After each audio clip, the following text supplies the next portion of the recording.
shooting at a target not far in a distance, letting the arrow go. He's shooting for the bullseye, but he ends up missing the entire target. That's what sinners do. Sinners are off in what they are aiming at. Sinners ought to be doing things one way, and they're doing things totally another way. And so rather than even hitting the bullseye, they're just missing the whole target, the whole point of the matter.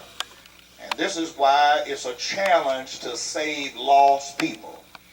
They are just so off, their aim is so off, that only Jesus can bring them back on course and put them back on the track of living a good life.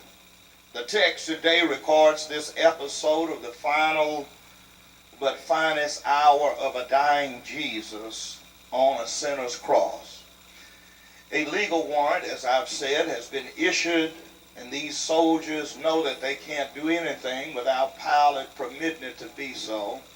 And so they took this warrant and they began to search for Pilate, knock on his door and said, "We've got a warrant and we want you to sign the warrant so we can go and break the legs of those who are on crosses who have not died yet, so that we won't be violating the law of the Jews by working on the Sabbath."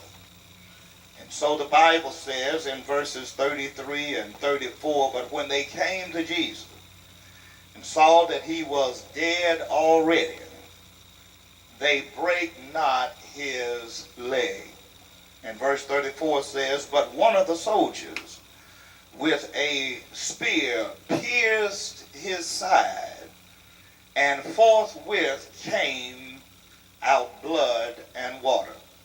My brothers and sisters, it is time in these terroristic times, and I'm not talking about international terrorists, I'm talking about the irregular-minded people that we live with every day, that we work with every day. People have terroristic mentalities, violent and threatening actions emanate. Little children are as mad as grown folk.